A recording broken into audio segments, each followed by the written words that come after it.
going to give you a warning ahead of time, so you're going to have to concentrate. You're going to have to stay with me. The reason I'm going into this today is because some of our most persistent questions that we get, and most of them come across my desk, I get a chance to ask them. Some of them I pass on to Van Stimson, who is taking care of more and more of them. But some of the most persistent questions we have to do with the gospel accounts of Jesus' death, his burial, and his resurrection. There are a number of things in your Bible as you read through the New Testament that you will occasionally find that seem to conflict with what you read in another gospel account. Frankly, an inordinate number of these things come in the segments dealing with Jesus' death, burial, the time period in between, and the resurrection. And these things kind of form stumbling blocks to a lot of people who read the New Testament and try to reconcile them across the way, or who run into people who, for whatever reason, have decided to pick away at the strings of the New Testament and somehow undermine people's faith. So I thought it might be interesting to take a look at the gospel accounts today and to try to understand a little bit what is going on. The truth is that no single account has the whole story. If God had meant for us to have a videotape, with everything just all nice and neatly laid out, he would have arranged for us to have had that kind of information. He could have seen to it that there was one witness that wrote the whole thing down, that got everything in its order. There were no contradictions anywhere along the line. But the fact is, he did not provide us with that, so I can only conclude that he didn't think that was what we needed. There are, as I said, a lot of apparent contradictions in the story. Why is it so difficult to sort out? Not long ago, a man wrote me a letter about one or two small questions in the events surrounding Christ's burial and his resurrection. I wrote back a letter to him, giving him my opinions on two or three things that he'd written about. He wrote back, vastly encouraged by what I had written, that he felt I was willing to be objective about the whole thing. And he wrote back with about 5 more pages of questions about Jesus' death, his burial, who was there, who saw this, who said that, when they said it. And he was having a great deal of difficulty, he felt, or at least we were having a great deal of difficulty between us in sorting out what actually took place. And I saw if I was going to be able to help this man, I was going to have to sit down and really spend some time, which I decided to do. The problem we have is that we have 4 independent witnesses of these events. The emphasis that needs to be placed on 2 words, independent and witnesses. The fact is, the witnesses tell us what they know and what they recall. If I were an attorney and I were able to put Matthew, Mark, Luke, and John on the stand here before you, the jury, and I were able then to question them, what I am going to be drawing out of these men as I would question them is, what do they know took place? How do they know it? What do they recollect? Now, they will not be able to testify as to things that they do not know. They will not be able to testify as to things that they do not recall. And their testimony is naturally going to reflect their point of view, where they were standing, what they saw, if they heard it, who they heard it from. In this particular court, we are going to admit hearsay because that's the only evidence we have available on some of the things that are here. But we do have some very important information. Witnesses must be, if they're to be of any value, independent. It's not going to do us a whole lot of good, frankly, to call witnesses up here on the stand in front of you and question them and have every one of them tell you precisely, almost word for word, the same story, is it? Because the instant we get through about 3 witnesses and every one of them have told it exactly the same, the attorney for the other side of this case is going to get up and tell you, the jury, now wait a minute. It is very obvious that my learned colleague here has coached these witnesses, and that these witnesses have gotten together, and that they've got all their stories straight and ironclad, and sure enough, you as a jury would have to suspect that that is true, and it would destroy the effectiveness of the testimony of these people. So frankly, witnesses have to be independent. You have to be aware of it. Any evidence of collusion between witnesses really destroys not only the testimony of one of them leaving the other one standing, it destroys the testimony of both. These witnesses that we're going to be talking about today were human. And in fact, their humanity is very much a part of the testimony that we're going to hear from them.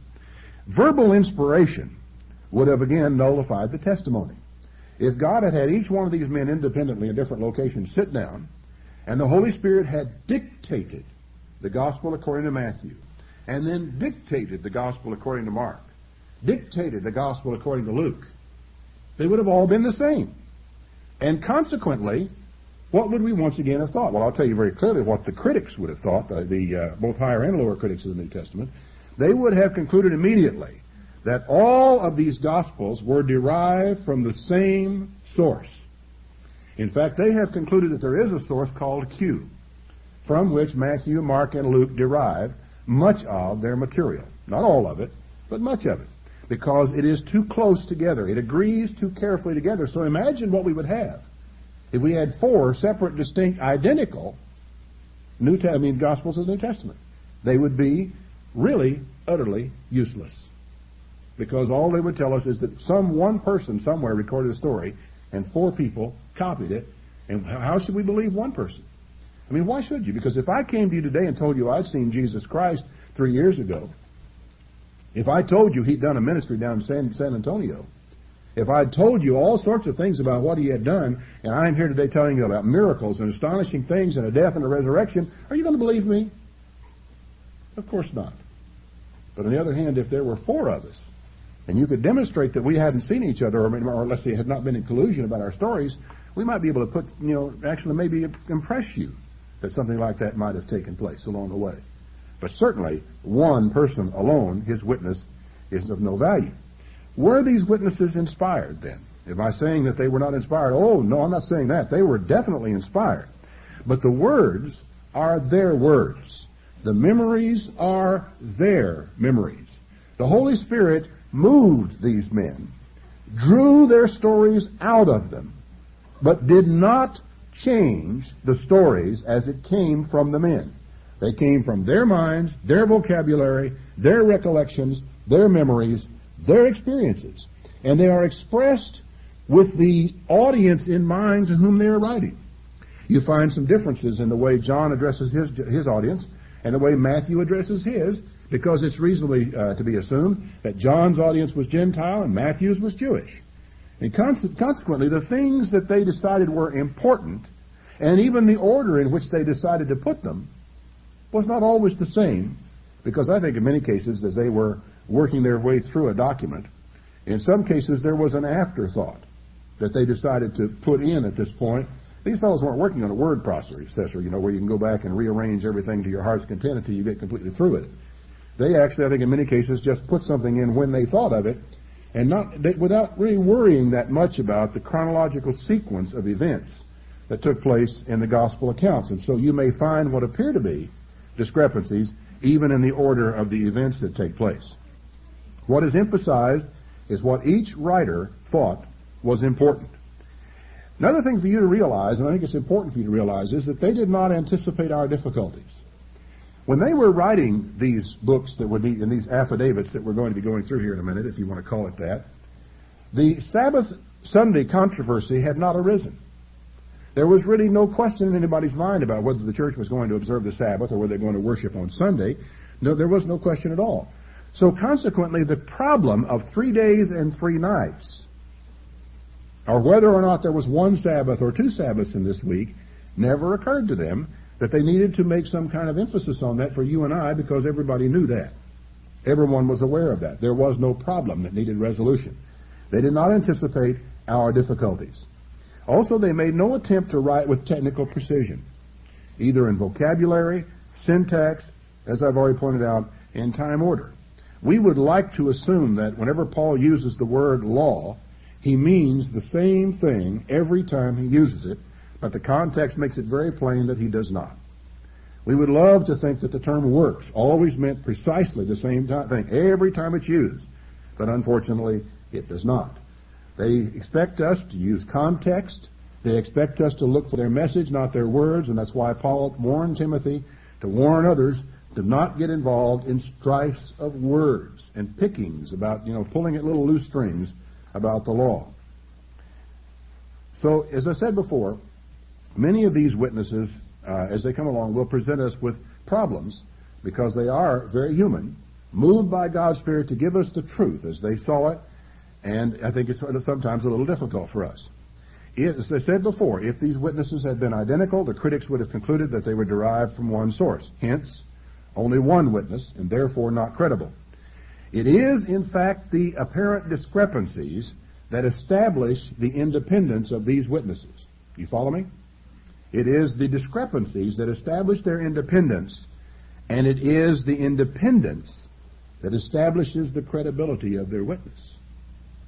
They are not the same person writing. They are very different. And as a result of that, we've got 4 independent, separate witnesses that we are now going to take a look at in this sermon today. I'm going to ask you to play the role, if you would, today of a jury. And I'm going to be an attorney, and I'm going to be presenting you with some witnesses. Now, unfortunately, it's a very tragic thing. All my witnesses are dead. This poses us with some difficulty because we cannot cross-examine these witnesses. I can't call them back up to the stand and clarify anything that they said. I can't ask them, well, did you mean this or did you mean that?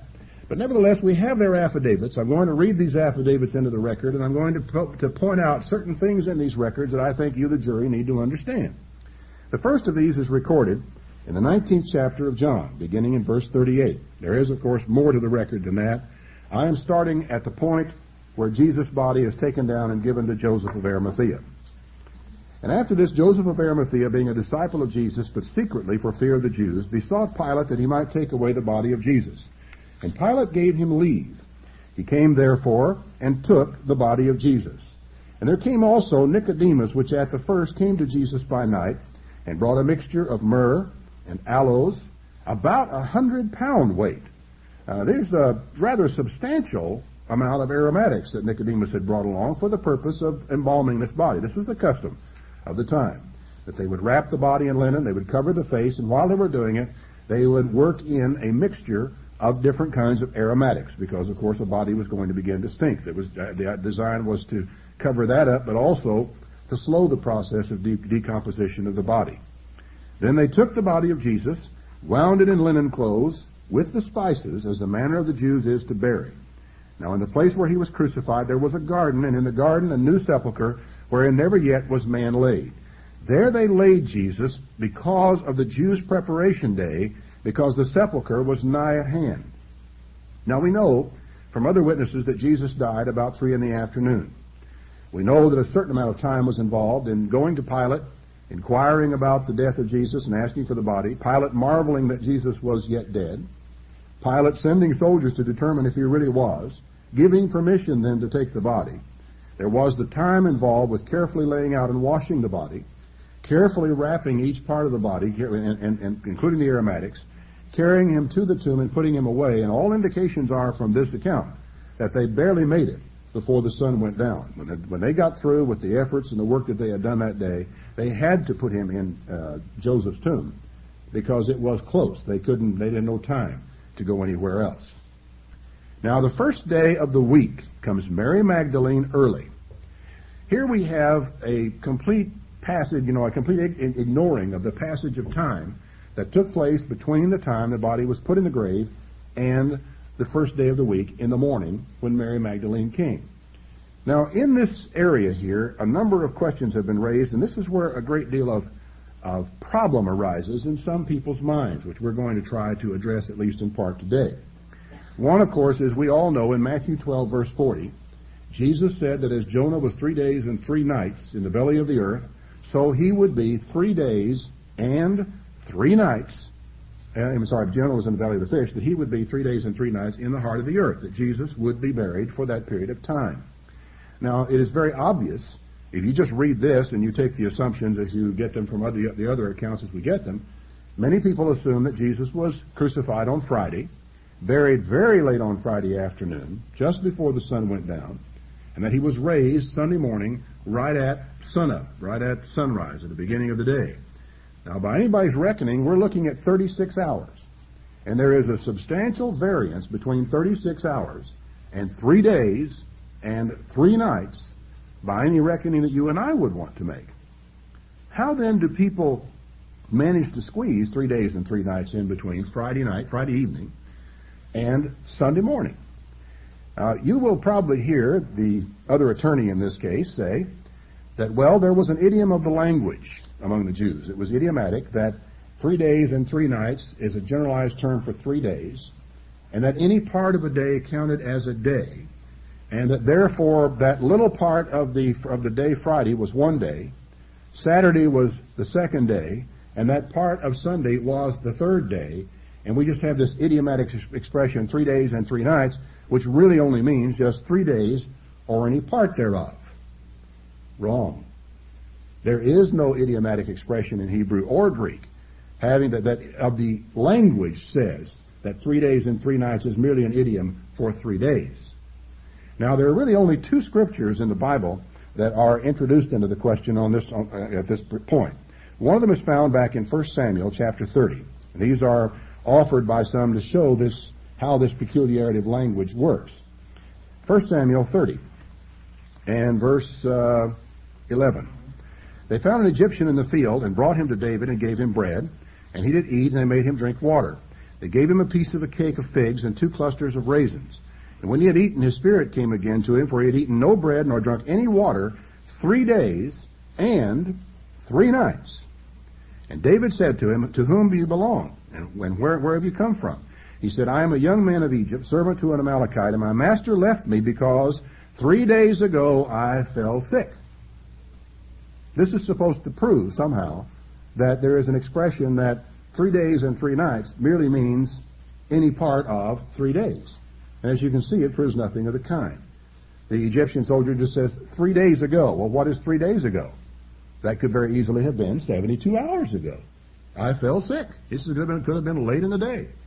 And I have had nothing to eat, bread or water, for 3 days and 3 nights. There's nothing here to tell you one way or the other, really, about the meaning of 3 days and 3 nights. I would naturally assume that the man hadn't had anything to eat for nearly 72 hours. And when he says 3 days ago, he's talking about 3 days ago. The other scripture in question is Esther, the book of Esther. And in the interest of being complete, we'll turn back to that one right after the book of Nehemiah. Esther chapter 4 and verse 15. Then Esther bade them return Mordecai this answer: "Go, gather together all the Jews that are present in Shushan, and fast for me, and neither eat nor drink 3 days, night or day." Now, in the first place, this isn't exactly 3 days and 3 nights. This statement is 3 days I want you to fast, and whether it's night or day, I don't want you just to fast in the daytime and eat at night. Whatever time there is in this period of time, you don't eat. He said, "I will do the same thing, and I will go into the king. If I perish, I perish." Chapter 5, verse 1, "Now it came to pass on the 3rd day that Esther put on her royal apparel and stood in the inner court in the king's house and went to him." Where is the problem with this? She says fast 3 days. That could easily have been 72 hours. At the end of this period of 72 hours, sometime on the 3rd day, she dresses and went to the place mentioned and waited, and of course was received.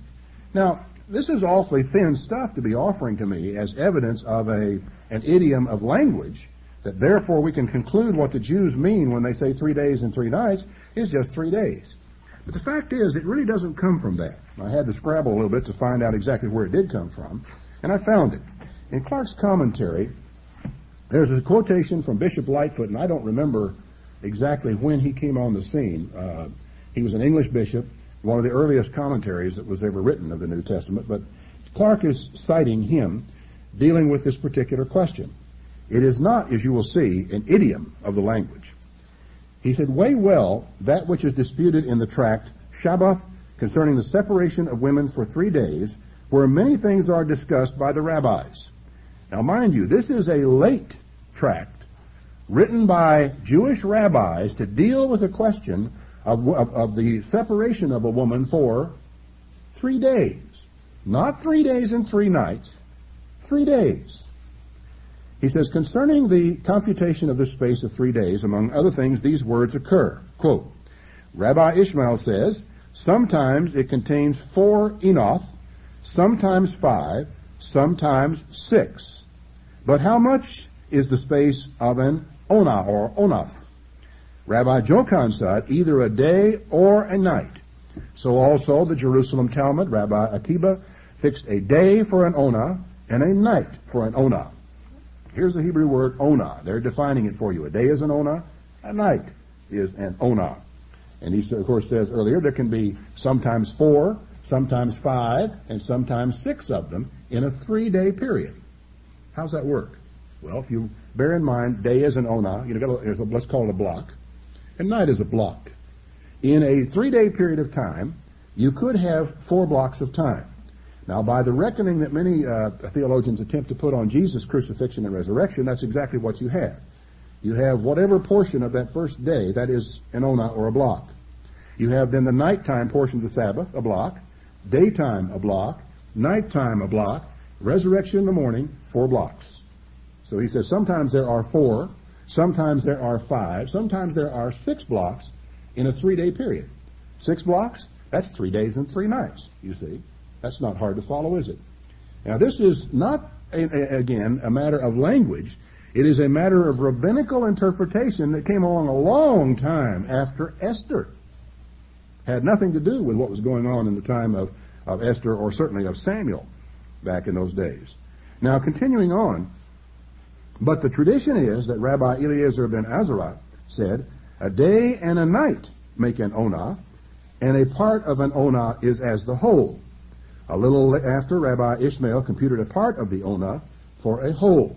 Thus, then, concludes Bishop Lightfoot, 3 days and 3 nights, according to the Jewish method of reckoning, included any part of the first day, the whole of the following night, the next day and its night, and any part of the succeeding or third day.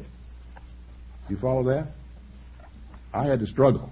I had to read it 5 or 6 times. I had to draw myself a diagram to try to figure it out. And when I got through with it, I could not conclude that I had found the Jewish method of reckoning. I found that some of the rabbis disagreed with others, that some of them considered a night as a block of time, and a day as a block of time.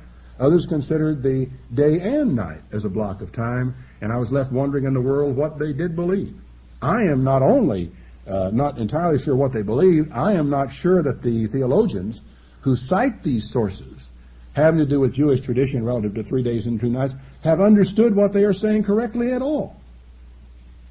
And so it is, and they were dealing, again, with the definition, not of 3 days and 3 nights, but of 3 days as a generality. Now, you're going to find, if you look through your Bible, time after time after time, mentions of 3 days, 4 days, 5 days, 6 days, 7 days, 8 days, almost any number you want to say, 14 days, 6 days, 40 days.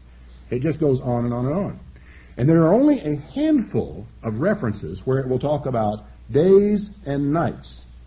Most of them are in the grouping of 40 days and 40 nights. And the vast majority of the references are in those references. Now, again, these are special statements about Moses, fasting for 40 days and 40 nights in the mount, it raining 40 days and 40 nights in the case of the flood, and so on with all the references of 40 days and 40 nights. I think also Elijah went 40 days and 40 nights, and Jesus fasted 40 days and 40 nights. So you got a lot of those in the Bible. Apart from those, you have Jesus, Jonah, and the Egyptian, and that's about it.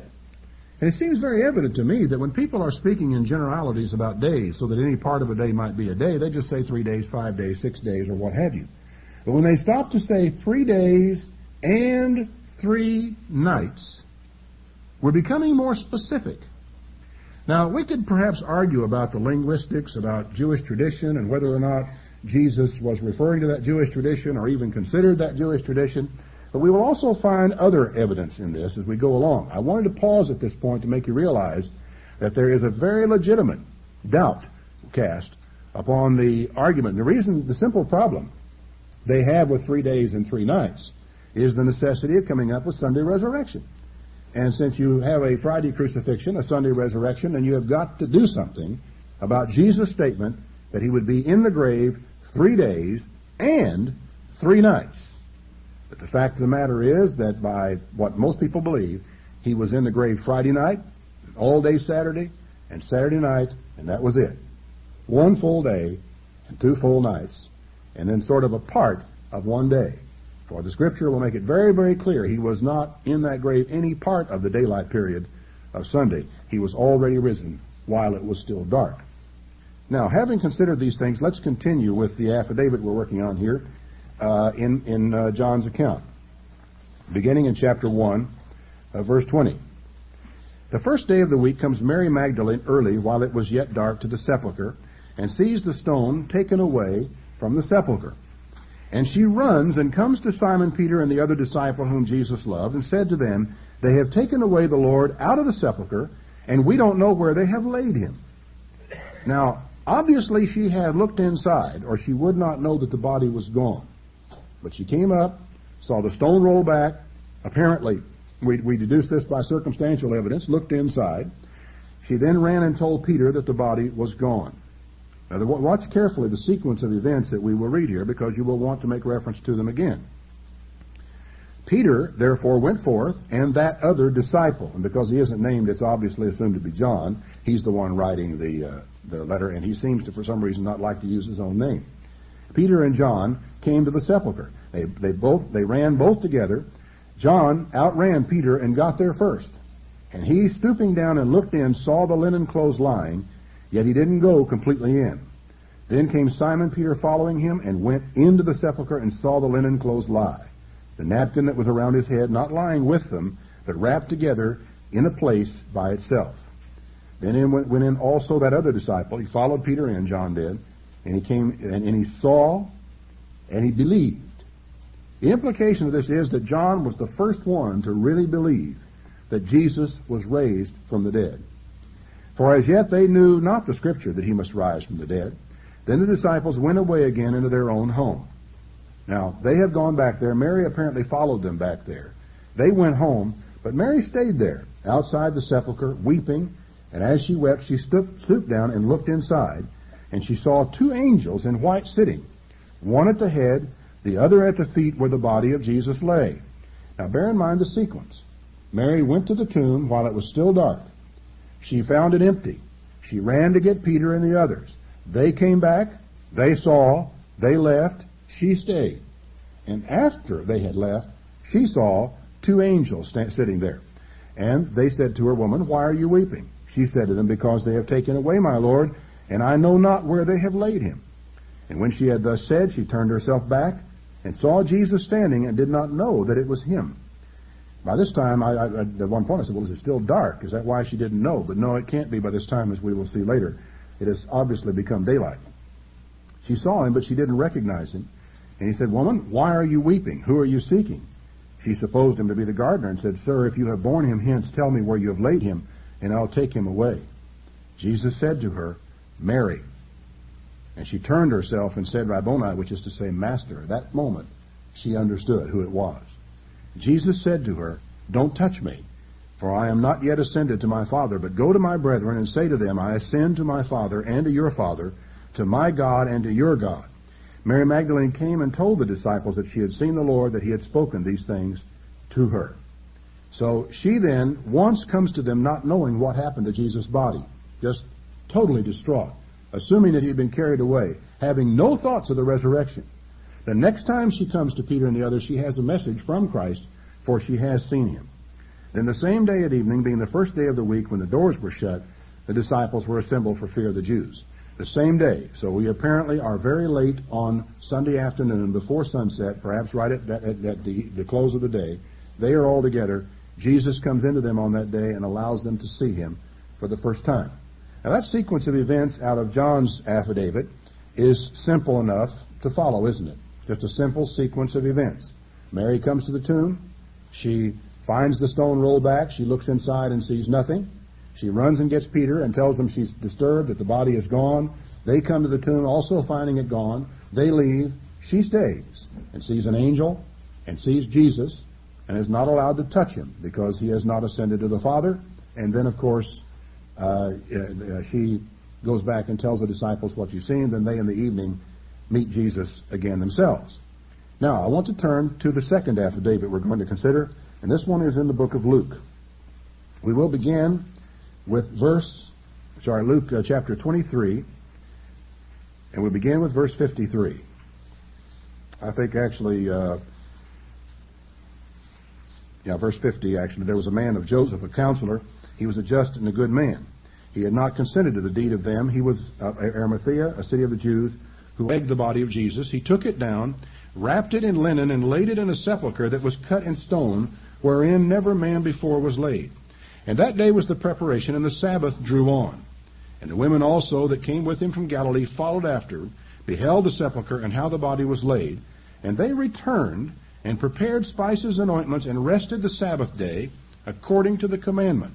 Now, notice a couple of sequences here. One, what John did not tell us is that whenever the body was laid to rest, that these women, that certain women, were present and actually saw the disposition of the body that took place. We are then told that they left and prepared spices and ointments and then rested the Sabbath day according to the commandment. No big problem with that so far. But keep that in mind. That's something you will want to refer back to later. Now, upon the first day of the week, very early in the morning, they came to the sepulchre bringing the spices which they had prepared, and certain others with them. Now there are several women involved. They found the stone rolled away from the sepulchre. They entered in and did not find the body of Jesus. And it came to pass, as they were much perplexed thereabout, behold, two men stood by them in shining garments. Now then, what's going on here? Because you will find elsewhere that it says that Mary Magdalene and Mary, the wife of James, Mary, I forget the sequence, we'll come to it in a moment, Joanna and Salome and several other women were involved in this. And yet we saw earlier that Mary Magdalene had come while it was yet dark and saw no angels. We're going to find that these women have come after it is light, right about sunrise. I mean, right at sunrise, it's already a lot of light in the sky. What has happened is that Mary came earlier than the rest, probably intending to meet them there. She actually came on her own. It was dark. She looked inside, realized the body was gone, did not see the angel at that particular point in time, and left and ran to get Peter. At some indeterminate period of time after she left, the other women arrived at the tomb and found the same thing. However, they said two men were standing by them in shining garments, and as they were afraid and bowed their faces to the earth, they said to them, "Why do you seek the living among the dead? He is not here. He is risen. Remember how he spoke to you when he was yet in Galilee, saying, the Son of Man must be delivered into the hands of sinful men and be crucified, and the third day rise again." And they remembered his words. They returned from the sepulchre and told all these things to the 11 and the rest. Now they picked up and they started back.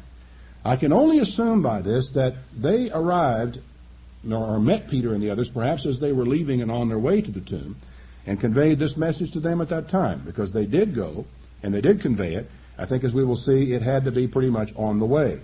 It was Mary Magdalene and Joanna and Mary the mother of James and other women who were with them which told these things unto the apostles. Now, the assumption of Luke seems to be that Mary was there at the time.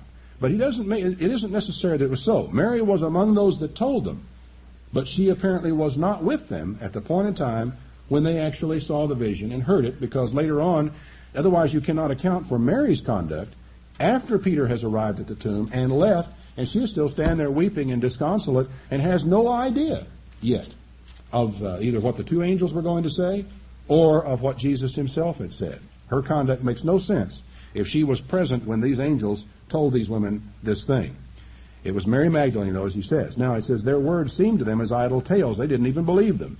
But Peter arose and ran to the sepulchre, and stooping down, he beheld the linen clothes laid by themselves, and departed, wondering in himself at what had come to pass. Now, the same day, he says, there were two men who were walking along a road to Emmaus. It was from Jerusalem about 80 furlongs.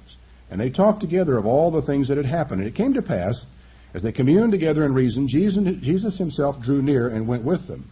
But their eyes were held that they would not know him. And he said to them, what manner of communications are these that you have one with another, that you're so sad? They were just drooping along the road. And one of them, whose name was Cleopas, answered and said, are you a stranger in Jerusalem, and have you not known the things that are come to pass here in these days? He said to them, what things? And they said to him, concerning Jesus of Nazareth, which was a prophet, mighty in deed and word before God and all the people, and how the chief priests and our rulers delivered him to be condemned to death and have crucified him. But we trusted that it had been he which should have redeemed Israel, and beside all this, the third day, today is the third day since these things were done. Now this is often quoted by people to say, aha, see there, this is the third day. This is not the fourth day. This should be the fourth day if Jesus were crucified on Wednesday. But you need to understand something as you look at this. First of all, they do not say this is the third day. The Greek expression says basically the third day leads away today since these things were done. And of course, we have to then ask also the question, what do you mean, these things? What are they talking about as the beginning, or where are they counting from, and how are they referring to it? Secondly, if they had some conception that this was the third day, and the third day was somehow significant, why would they be all discouraged and downhearted and sad at this point in time when the third day was not even over? Actually, one of the lexicons points out that the word ago in the Greek, which is here translated is, means leads, and when it deals with time, it refers to the word passes. And what they could just as easily be saying is, well, the third day passes today. In other words, it's over. The time has passed, and Jesus is not risen. And so they were downhearted and concerned. You really can't make much out of what these men say at this point in time. It can't really be adduced as any particular evidence, for you have to try to determine what they meant. Unfortunately, they're dead, and we can't call them to testify as to what they said. But anyway, the remainder of this follows through in the other accounts. Now, if you'll turn back with me to Matthew, we'll take a look at his account of these events. In Matthew chapter 27, verse 62. Now the next day that followed the day of the preparation, the chief priests and Pharisees came together. Let's see, we want to go up a little further here.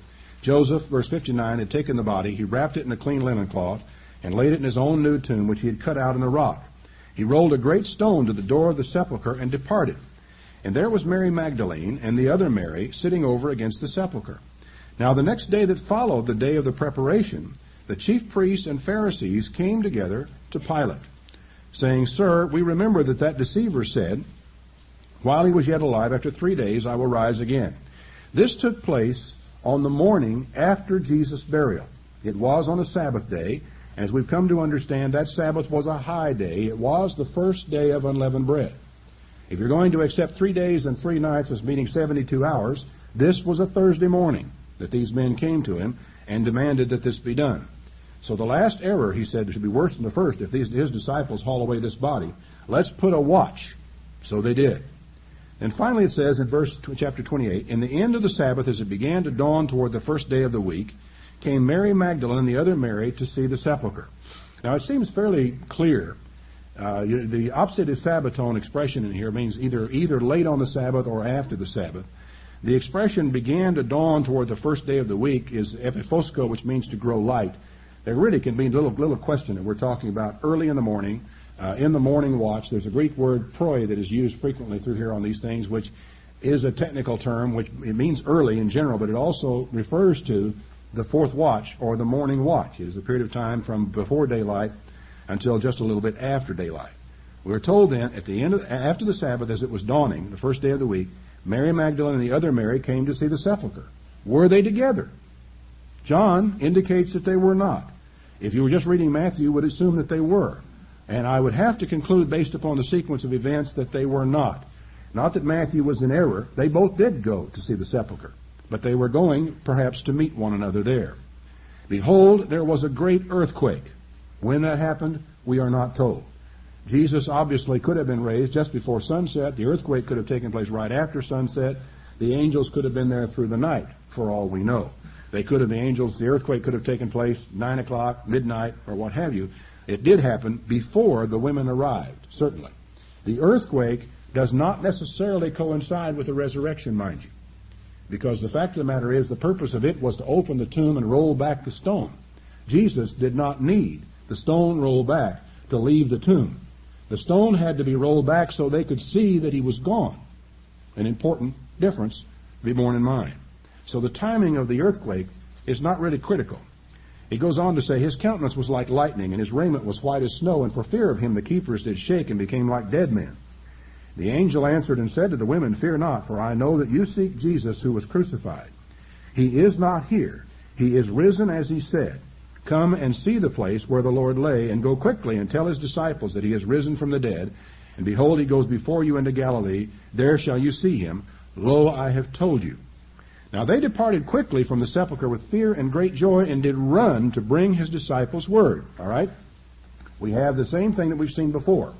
The women arrived there, apparently after Mary Magdalene had arrived and left. They got the message. They ran quickly on the road to meet the disciples and to tell the disciples. Before they get to the disciples, as they went to tell them, behold, Jesus met them, saying, All hail! And they came and held him by the feet and worshipped him.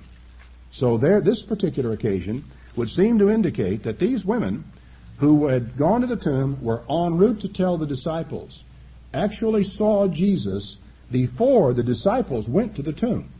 Mary Magdalene saw Jesus after the disciples went to the tomb, according to Mark's account. And I think these are quite harmonious and will pose no problem as we explain Mark's account a little bit later.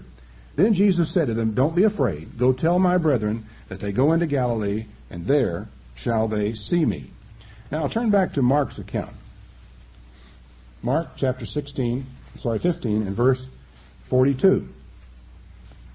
"And now when the even was come, because it was the preparation, that is, the day before the Sabbath, Joseph of Arimathea, an honorable counselor, which had also waited for the kingdom of God, came and went in boldly unto Pilate, and craved the body of Jesus. And Pilate marveled that he was already dead, calling to the centurion and said, How long has he been dead? Now mind you, this is fairly important, because after Jesus has died, these men come to him. Pilate then has to send somebody and say, well, is he really dead? And the centurion had to check and say, yes, he is. So there was a delay involved in all of this, which was one of the reasons why everything took place right at the very end of the day. He bought fine linen and took him down and wrapped him in the linen and laid him in a sepulchre which was cut out of a rock, and rolled a stone to the door of the sepulchre. Mary Magdalene, Mary the mother of Joseph, beheld where he was laid. And when the Sabbath was past, Mary Magdalene and Mary the mother of James and Salome bought sweet spices that they might come and anoint him. Now, if you're reading a King James Version, you may have noticed the word had bought there. The commentary will point out to you, its critical experimental commentary says, the word is not had bought, it is bought. But then they come on to conclude, but the translators were probably right. Why do you suppose he said the translators were probably right? Because there was no other way you can do it. They had to have bought them before the Sabbath. Because if they had not, how could they have prepared them before the Sabbath? Remember what we found earlier? That they prepared the spices and rested the Sabbath day according to the commandment. Now we are told after the Sabbath was over, they bought spices. We are presented with the problem of them preparing spices before the Sabbath and buying them after the Sabbath. Now that would be a contradiction if you have only one Sabbath, if there was a Friday crucifixion and a Sunday resurrection. But that is not the case. What you have is two Sabbaths with a day in between. The women actually saw Jesus buried. It was too late for them to do anything that day at all. They rested on that Sabbath. They then, after the Sabbath was over, went out and bought spices so that they might anoint the body. They then prepared the spices and rested the Sabbath day according to the commandment. Very simple when you put it all together. You not only have really the case of 3 days and 3 nights, which really doesn't work out in 36 hours. You have a simple little combination of events here, which shows you that the women saw where the body was buried, had no time to do anything, waited till after the annual Sabbath on Thursday, went out then and bought their spices, prepared their spices, then rested the weekly Sabbath, and then finally we're coming back to the tomb on Sunday morning. When the Sabbath was past, Mary Magdalene, Mary the mother of James, and Salome bought sweet spices that they might come and anoint him. And very early in the morning, the first day of the week, they came to the sepulchre at the rising of the sun. Obviously, Mary Magdalene, when she had gotten there at dark, was not with this group. She is listed here because Mark assumed, I imagine, that she was there at the same time. We now know from John that she was there earlier than the others. Still, Mark is correct. She was there. And if we had been able to put him on the stand, he probably would say, no, I didn't mean to say she was there at the same time. I just knew that she was among those that had gone to the grave and come on back. So it goes on to say, they said among themselves, who's going to roll away the stone from the door of the sepulchre? And when they looked, they saw that the stone was already rolled away, for it was very great. Entering into the sepulchre, they saw a young man sitting on the right side, clothed with a long white garment, and they were affrighted. And he said to them, don't be afraid. You seek Jesus of Nazareth, which was crucified. He is risen. He is not here. Behold, look where they laid him. You go your way and tell his disciples and Peter that he goes before you into Galilee. There you shall see him, as he said. They went out quickly, fled from the sepulchre, for they trembled and were amazed. Neither said they anything to any man, for they were afraid. Now, this seems to conflict immediately, but what it is, the word man is in italics. And God told them to go tell Peter, which they did. But en route, they did not stop and talk to anybody else. They weren't telling strangers or other people, Jesus is risen, Jesus is risen. They went to Peter, the 11, and the other disciples that were there with them before they said a word. Now, the following verse seems to pose a problem. Now, when Jesus was risen early the first day of the week, in the first place, if you put a comma after when Jesus was risen, you will understand that the verse would mean that early the first day of the week, he appeared first to Mary Magdalene. But that's not the problem. The problem is that it says he appeared first to Mary Magdalene. If you put the sequence of events together, the occasion in John says that he appeared to Mary Magdalene after Peter had gone to the tomb, and in the other account we find that he appeared to the women before Peter had gone to the tomb. Now, when you also put that together with the fact that he told Mary not to touch him, because I have not yet ascended to my Father, what then about this verse? Well, if you happen to have a Revised Standard Version, you already know the answer to that question. Beginning with verse 9 and on through to the end of the chapter, most ancient manuscripts do not include these verses. Someone very early in the time of the church, probably within a matter of a very few years after Mark himself was dead, or maybe even while he was still alive, somebody may have tacked it on, for all we know. But the odds are, it would seem, especially you read it, and as you read along in context, and suddenly you come upon this almost like an appendix which does not continue the story. It is almost as though Mark left it incomplete and someone else decided they had to complete it for him. And so consequently, it may well be that Mark 16 verse 9 does not belong in here because it is not in, as I said, many of the oldest manuscripts dealing with all of these things. Now, what happened? What is the sequence of events then when you begin to put it all together? Well, it's not really that hard to follow. Let me just simply run down them for you, and this will be on tape for those of you who'd like to go over it again later. First of all, the body of Jesus was taken down off the cross. Nicodemus brings along about 100 pounds of myrrh and aloes, and he and Joseph of Arimathea bind the body up in linen with all of the aromatics. Because it was late on the preparation day and the tomb was closed, Jesus was laid in that tomb. There were women there, including Mary Magdalene, and Mary the mother of James, and Salome, who actually saw where the body was laid and how the disposition of it was done. The sun goes down on Wednesday night. The holy day begins. Thursday morning, the Jews go to the Romans and insist upon a watch being set upon the tomb, which they then do. The holy day is over on Thursday night. The women then who have rested that day go out and purchase spices with which they can anoint the body of Jesus. They prepare those spices. They then, Friday sunset comes, they then rest the Sabbath day according to the commandment. Saturday sunset, Jesus Christ is raised from the dead. Sometime after that, there's an earthquake and the stone is rolled back from the tomb. Early in the morning, while it was still dark, Mary Magdalene comes to the tomb, apparently alone. She sees the stone roll back. She looks inside and actually sees that Jesus is gone. She runs to tell Peter and the others that they have taken him away. She has no idea where they have taken him.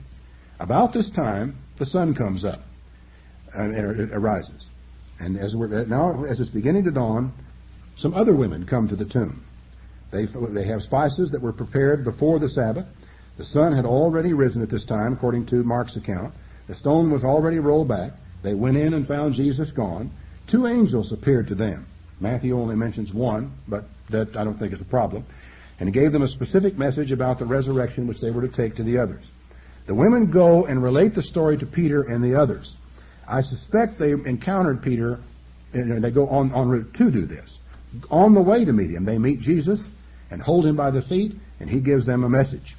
Now, I would have to assume that Mary must have dallied behind as Peter and the others came running back toward the tomb. She came, but for some reason she does not seem to have heard the message that these women got from the 2 angels or from Jesus, or that they had seen him alive. There is nothing in her behavior to indicate that.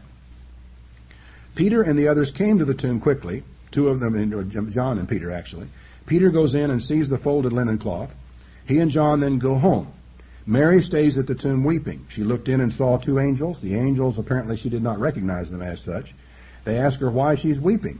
Her reply makes it plain she's still in the dark. She doesn't really understand.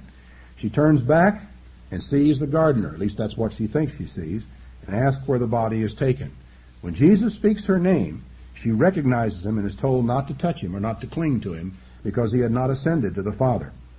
He appeared first, and Mark 9 says he appeared first to Mary Magdalene, but we've seen that particular text is suspect And especially so when you actually work out the sequence of events that he pretty well had to have appeared to the other women and then to Mary Magdalene later. Then Mary then returned to the other disciples with the additional message that Christ had gotten to her. Midday, 2 of the disciples on the road to Emmaus see him. And in the evening, Jesus comes and appears to the disciples. And then the sun goes down, ending this incredible first day of the week. Now, it's entirely possible for a person or two persons to study all this and arrive at some varying conclusions. Men have done it for generations. As one man will study it, he'll put it together one way. Another man will study it, and he will put it another way. But you know, there is something about all this. There is one thing about it about which there is no dispute. We have 4 independent witnesses that Jesus did indeed rise from the dead.